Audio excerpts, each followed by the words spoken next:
విశాఖ మేఘాద్రి గెడ్డ రిజర్వాయర్ పరివాహక ప్రాంతంలోని ప్రజలు ఆందోళన చెందనవసరం లేదని, పరిస్థితి అదుపులోనే ఉందని జిల్లా కలెక్టర్ ఎంఎన్ హరేంద్ర ప్రసాద్ పేర్కొన్నారు.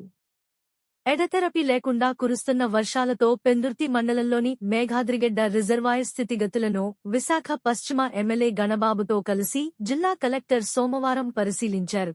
అనంతరం రిజర్వాయర్ పరివాహక ప్రాంతాలు, గోపాలపట్నంలోని పలు ప్రాంతాలను సందర్శించారు. ఈ సందర్భంగా కలెక్టర్ మీడియాతో మాట్లాడుతూ, ఈరోజు విశాఖపట్నం జిల్లా పెందుర్తి మండలం మేఘాద్రిగడ్డ రిజర్వాయర్ కి రావడం జరిగింది.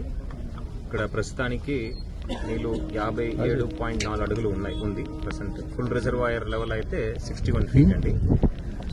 ప్రస్తుతానికి క్యాచ్మెంట్ ఏరియాస్ లో వర్షం లేదు కాబట్టి ఎటువంటి ఇబ్బంది లేదు. అండ్ మన గేట్స్ కూడా అన్ని అవుట్ ఆఫ్ 6 గేట్స్ మనం అప్రమత్తంగా ఉన్నాము. 4 gates can be immediately operated.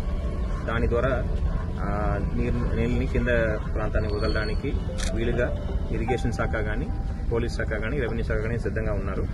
ప్రస్తుతానికి పై ప్రాంతంలో వరద లేదు కాబట్టి, వర్షం లేదు కాబట్టి ఎటువంటి ఇబ్బంది లేదు.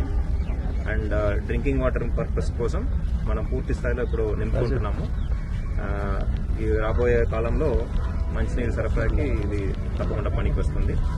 ఒక రిక్వెస్ట్ ఏంటంటే, ఇక్కడ విజిటర్స్ అందరూ కూడా ఎవరు రావద్దని, ఇక్కడ ఈ ప్రాంతంలో స్విమ్మింగ్కి వెంచర్ కావద్దని ఈ సందర్భంగా తెలియజేస్తున్నాను. ఎందుకంటే వాటర్ లెవెల్ ఎక్కువ ఉంది కాబట్టి ప్రమాదం జరిగే అవకాశం ఉంది కాబట్టి చిన్నపిల్లలు కానీ, పెద్దలు కానీ ఈ వర్షాకాలంలో ఈత కోసం ఈ రిజర్వాయర్కి రావద్దని ఈ సందర్భంగా అందరికీ తెలియజేస్తున్నాను.